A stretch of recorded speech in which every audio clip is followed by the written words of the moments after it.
नमस्कार। सातै प्रदेशको ताजा खबरहरूको सङ्गालो प्रदेश समाचारमा स्वागत छ। म रोहन श्रेष्ठ। आउनुहोस् अब प्रदेश समाचार सुरु गरौँ अहिलेसम्मका मुख्य समाचारबाट। चाड पर्वको बेला समेत सुदूरपश्चिमका सर्वसाधारण रोजगारीका लागि धमाधम भारत जाँदै सीमा नाकामा देश छोड्नेहरूको लक्ष्य।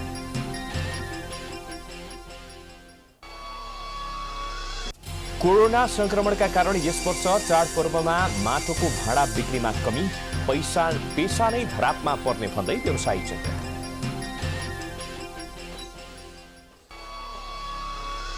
कोरोना संक्रमितका प्लाज्मामा विधिबाट उपचारका लागि सुनसरीमा प्लाज्मा संकलन कार्य सुरु, दान गर्नेको उल्लेखनीय सहभागिता। कास्कीको माछापुछ्री गाउँपालिका स्थित रिभानमा मोटरेबल पुलको निर्माण कार्य सुरु। करिब 6000 भन्दा बढी जनता लाभान्वित हुने।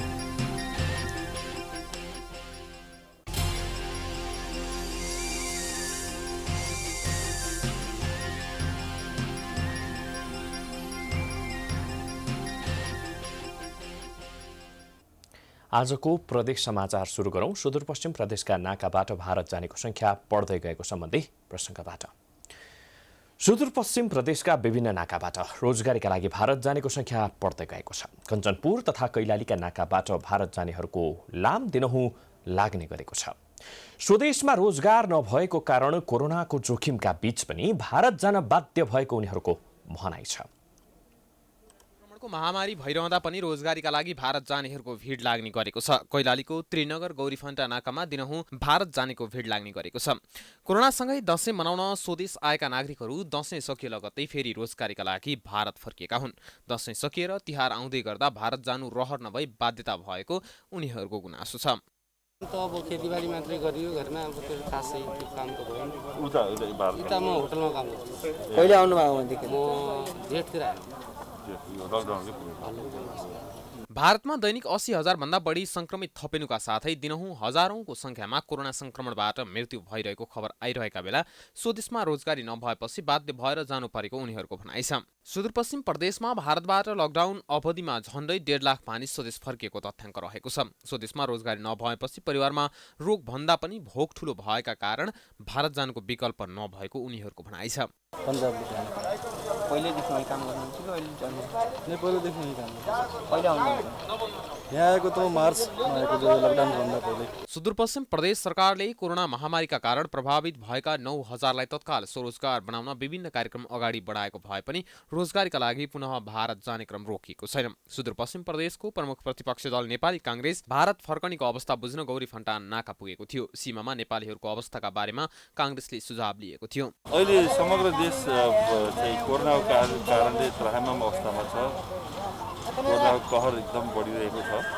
यो अवस्था विगत चैतदेखि लकडाउन गरेको सरकारले। लकडाउनको दौरान चाहिँ भारतमा भएका प्रवासीहरू अन्य देशका प्रवासीहरू पनि बिस्तारै आफ्नो त्यहाँ पनि ठुलो कहर भइसकेपछि फर्केको अवस्था तपाईँले बुझ्नु भएको छ। कञ्चनपुरको गौरीफन्टा र गड्डा चौकी नाकाबाट मात्रै दैनिक 500 देखि 600 नेपाली भारत रोजगारीका लागि जान थालेको तथ्याङ्क छ। सुदूरपश्चिम प्रदेश सरकारले भारतबाट रोजगारी गुमाएका नेपालीहरूलाई स्वदेशमै रोजगारीको सिर्जना गर्नुपर्ने प्रदेश सभा सदस्यको भनाइ छ। मेरो देशले मलाई सुरक्षा गर्ला, मेरो देशले मलाई खाना देला, मेरो देशले मेरो बचाउला भनेर जुन आशा लिएर आएका थिए, त्यो आशा टुटेपछि खाने बस्ने कुनै व्यवस्था यहाँको सरकारले नगरिदिएको हुनाले उहाँहरू फेरि निराश भएर फर्केर गएका छन्। लामो समय लकडाउन हुँदा भोक टार्न समेत समस्या हुन थालेपछि बाध्य भएर भारत जान लागेको उनीहरूको गुनासो छ। भारत जानेहरूका लागि समयमै प्रदेश सरकारले स्वदेशमै रोजगारीको सिर्जना गर्नुपर्ने आम नागरिकको भनाइ छ। प्राइम टाइम्स टेलिभिजनका लागि कैलालीबाट कुरेत बेस्टको रिपोर्ट। लागौं अब लुम्बिनी प्रदेशको कपिलवस्तुमा तिहारका लागि माटोको भाँडा बिक्रीमा कमी आएको सम्बन्धी प्रसङ्गतर्फ। तिहार नजिकै गर्दा समेत कपिलवस्तुमा सोचे जति माटोको भाँडा बिक्री नहुँदा व्यवसायी मारमा परेका छन्। विगतका वर्षभन्दा यो वर्ष 10% पनि भाँडा बिक्री भएन। माटोको भाँडा बनाएर जीवनयापन गर्दै आएका व्यवसायीहरूले जीवनयापन गर्न नै समस्या भएको गुनासो गरेका छन्। कोरोना संक्रमणका कारण यस वर्ष माटोको भाँडा कम बिक्री भएको उनीहरूको भनाइ छ। हर साल जो है बिक्री रहा तो बहुत कुछ नहीं बिक्री बढ़ने के नाते मिट्टी का बर्तन बिकाते नहीं, भरा है उसे बिकाते नहीं, बहुत परेशानी है। आधे दाम पर नहीं बिकते हैं। हर साल कितना बेचते रहे हो? अरे बहुत बेचते हैं, 25,000 रुपये के लिए नहीं तो 5,000 रुपये बिकते हैं। लॉकडाउन के मारे हमन के बिक्री कुछ नहीं भइल, न खेती न बारी का खावा जाए। माटोको भाडा कम बिक्री भएपछि पेसा नै धरापमा पर्ने भन्दै माटो व्यवसायी चिन्तित बनेका छन्। प्रदेश समाचारमा पालो भएको छ विश्रामको। हामी विश्रामपछि आउँछौँ।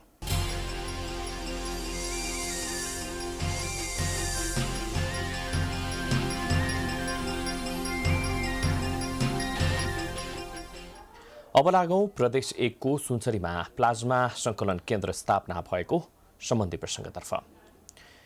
प्लाज्मा थेरापीको प्रयोगबाट कोरोना संक्रमितको उपचारमा सहज हुने भएपछि सुनसरीमा प्लाज्मा बैंक स्थापना गरिएको छ। संक्रमितले उपचारको अभावमा ज्यान गुमाउनु परेको अवस्थामा सुनसरीका केही सङ्घ संस्थाको पहलमा प्लाज्मा बैंक स्थापना गरी प्लाज्मा संकलन गरिएको छ।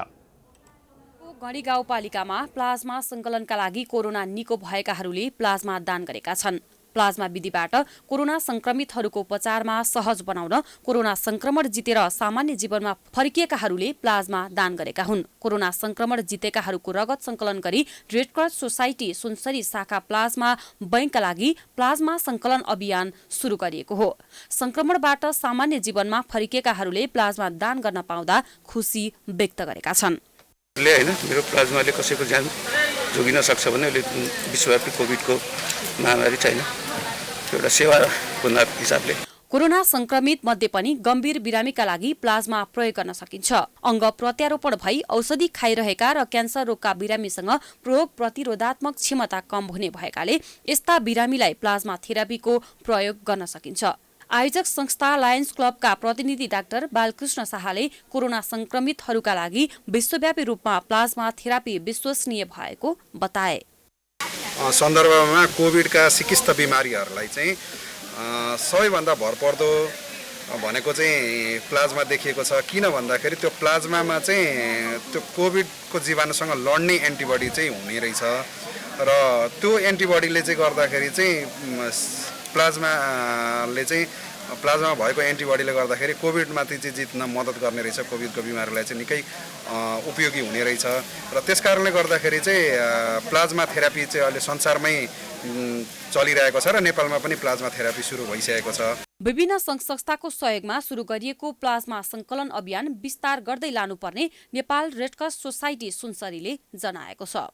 ब्लड ब्याङ्क हाम्रो धान बिपीबाट स्वास्थ्य विज्ञान प्रतिष्ठानको हातभित्र छ, त्यो के रहन्छ हामीले यसलाई अब हामी त्यो प्लाज्मा यो अहिले जुन भिडियोग्राफरमा हामी गएर बनाउँछौँ र यो के रहन्छ विशेष त यो 1 नम्बर प्रदेशभरि अब सम्भवतः भोलि यहाँभन्दा बाहिर पनि अब हाम्रो मुख्य उद्देश्य भनेको मान्छेको जीवन रक्षा गर्नु यो कोभिडबाट अति सङ्क्रमित मान्छेहरूको होइन र जसलाई जुन ब्लड ग्रुपको आवश्यकता पर्छ प्लाज्माको हामी त्यो दिन्छौँ र यो चाहिँ अब देशभरिकै मान्छेलाई आवश्यकता अनुसार हामी दिने हो। यो विशेष गरी लायन्स क्लबसँग समन्वय गरेर होइन। कोरोना संक्रमण ठिक भएको 15 देखि 60 दिनसम्म प्लाज्माका लागि रगत दिन सकिन्छ। 1 पाउन्ड रगतबाट 150 मिलिलिटर प्लाज्मा बन्ने गर्छ।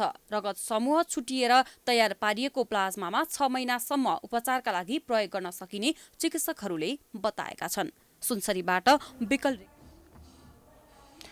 अब लागौं सुदूरपश्चिम प्रदेशको डोटीमा बडी केदार गाउँपालिकाले मेला रोक्न सूचना जारी गरेको सम्बन्धी प्रसङ्गतर्फ। डोटीको बडी केदार गाउँपालिकामा प्रत्येक वर्ष मनाइँदै आएको जात अर्थात् मेला पर्व यस वर्ष नहुने भएको छ। कोरोना संक्रमणको जोखिमका कारण गाउँपालिकाले यस वर्ष मेला पर्व नमनाउन आग्रह गरेको छ।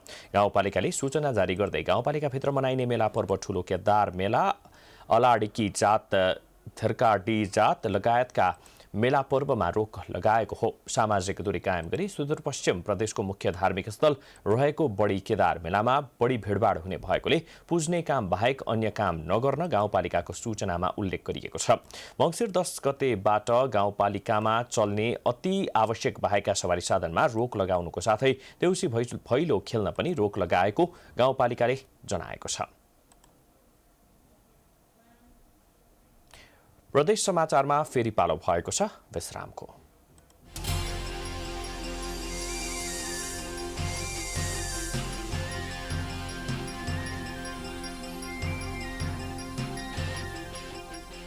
विश्रामपछि पुनः स्वागत छ। अबको पालोमा गण्डकी प्रदेशको कास्कीमा मोटरेबल पुलको निर्माण कार्य सुरु गरेको सम्बन्धी प्रसङ्ग। कास्कीको माछापुछ्रे गाउँपालिका 5 स्थित रिभानमा मोटरेबल पुलको निर्माण कार्य सुरु भएको छ। गण्डकी प्रदेश सरकारको पूर्वाधार विकास कार्यालय मार्फत 40 मिटर लम्बाइ र झण्डै 8.5 मिटर चौडाइकै मोटरेबल पुल निर्माण कार्य सुरु भएको हो। माछापुछ्रे गाउँपालिका 5 रिभानमा करिब 3 वर्ष अघि पहिरोले खहरे खोलामा रहेको कच्ची पुल बगाएपछि त्यस क्षेत्रका स्थानीयहरू समस्यामा पर्दै आएका छन्।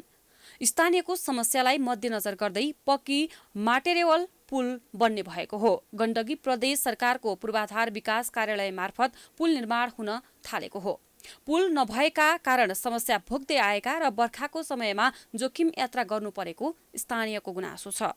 समस्या थियो अनि एकदमै समस्या थियो। पहिला यहाँ जाँदाखेरि यो खोलो तरे जान गाह्रो हुन्थ्यो है, खोलो तरे जान गाह्रो हुन्थ्यो। पछि त्यो झोलुङ्गे पुलियालेर पनि लैदियो है, यहाँ झन् मुस्किल पऱ्यो। तर अहिले त पुलहरू बन्ने भयो, राम्रो भयो। अब यो पुल बन्यो भने हाम्रो चाहिँ अब यो डाँडाकाम हिन्दी लाम्बाटालाई आउन जान सहिलो हुने भयो, मोहरालाई भयो। निर्माण कार्यको जिम्मा पाएको इन्द्रणी फेवा जेबी प्रालीले कामलाई तीव्रता दिएको, तोकिएकै समयमा पुल निर्माण गर्ने दावी गरेको छ। अबको 15 महिनाभित्र पुल सम्पन्न गरी प्रदेश सरकारलाई हस्तान्तरण गर्ने निर्माण कम्पनीको भनाइ छ। र यो हाम्रो चाहिँ काम हाम्रो असारको अन्तिममा सम्झौता भएर हामीले साउन महिनामा काम गर्न पाएन यो खोलाको बहावले गर्दाखेरि, र हामीले भदौबाट चाहिँ काम सुरु गरियो। हाम्रो यसको चाहिँ समय भनेको 15 महिनाको अवधि हो। हामीले यो 15 महिनाभन्दा अगाडि नै काम सक्ने चाहिँ टार्गेट गरेर हामीले काम सुरु गरिराखेका छौँ। एकपट्टि साइडको हाम्रो एभिटमेन्टको काम लगभग अन्तिम अवस्थामा आइसकेको छ र अर्को एभिटमेन्टको पनि हाम्रो फाउन्डेसनको काम पुरा हुन लागेको छ। गण्डकी प्रदेश सरकारको 5,98,30,600 रुपियाँको लागतमा मोटेरेबल पुल निर्माण हुन लागेको हो। गण्डकी प्रदेशका भौतिक पूर्वाधार विकास मन्त्री रामशरण बस्नेतले आगामी 2 वर्षभित्र आवश्यकता भएका ठाउँमा पुल तथा झोलुङ्गे पुल निर्माण गर्ने प्रदेश सरकारको लक्ष्य रहेको बताए। उनले आवश्यकताको आधारमा झोलुङ्गे पुल र मोटरेबल पुल गरी 200 वटा पुल आगामी 2 वर्षभित्र निर्माण गर्ने जानकारी दिए। सडक पुलको कुरा गर्ने हो भने 145 वटा सडक पुलहरू अहिले चाहिँ हाम्रो गण्डकी प्रदेशमा चाहिँ प्रक्रियामा गइसकेको छ, बन्न थालिसकेको छ। त्यो मध्ये गत वर्ष मात्रै हामीले 20 वटा पुलहरू सम्पन्न चाहिँ गरिसकेका छौँ र अरू पुलहरू एकदम अहिले बन्ने चरणमा छन्। कोही चाहिँ डिपिआर गर्ने चरणमा छन्, कोही निर्माणकै चरणमा चाहिँ हामी अगाडि चाहिँ बढिरहेछौँ। उक्त पुल निर्माण भएसँगै माछापुछ्रे गाउँपालिका वडा नम्बर 5, 8, 9 का करिब 6,000 भन्दा बढी जनता लाभान्वित हुनेछन्। कास्कीबाट अनिता घिमिरेको रिपोर्ट। अन्तमा बागमती प्रदेशको मकवानपुरमा बन्द भएको उद्योग सञ्चालन गर्ने सम्बन्धी प्रसङ्ग। हेटौडा औद्योगिक क्षेत्रमा रहेको रुग्ण उद्योग unique soap and chemical industries पुनः सञ्चालनमा आउने भएको छ। करिब 2 वर्षदेखि बन्द रहेको उद्योगलाई पुनः सञ्चालनमा ल्याइएको उद्योग सञ्चालकले जनाएका छन्। 5 करोड लागतमा पुनः सञ्चालनमा ल्याइएको उद्योगले विभिन्न कपडा धुने सर्फ, भाँडा माझ्ने साबुन लगायतका सामग्री उत्पादन गर्ने बताइएको छ। उद्योगले मासिक 700 टनसम्म उत्पादन गर्ने लक्ष्य लिएको छ। स्थानीय स्तरमा रोजगारी सृजना गरी युवाहरू तथा मजदुरका लागि कठिन अवस्थामा पनि उद्योग सञ्चालन गरेको सञ्चालकको भनाइरहेको छ। उद्घाटन कार्यक्रममा हेटौडा औद्योगिक क्षेत्र व्यवस्थापन कार्यालयका प्रमुख राजेन्द्र कडेल, उद्योग सङ्घ मकवानपुरका निवर्तमान अध्यक्ष नवराज अरियाल लगायतले संयुक्त रिबन काटेर उद्योग उद्घाटन गरेका थिए। यो सँगै हामी प्रदेश समाचारको अन्त्यमा आइपुगेका छौँ। जाँदा जाँदै प्रमुख समाचार पुनः एकपटक। चाडबाडको बेला समेत सुदूरपश्चिमका सर्वसाधारण रोजगारीका लागि धमाधम भारत जाँदै सीमा नाका देश छोड्नेहरूको लड्को।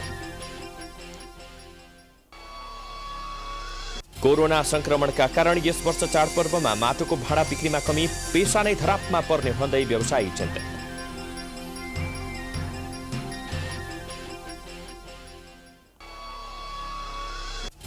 कोरोना संक्रमितको प्लाज्मा विधिबाट उपचारका लागि सुनसरीमा प्लाज्मा संकलन कार्य सुरु। दान गर्नेको उल्लेखनीय सहभागिता।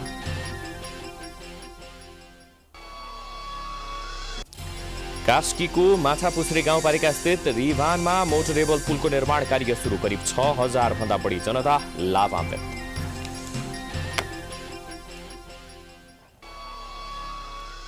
प्रदेश समाचार अहिलेलाई सकियो। हेर्दै रहनुहोला प्राइम टाइम्स टेलिभिजन। नमस्कार।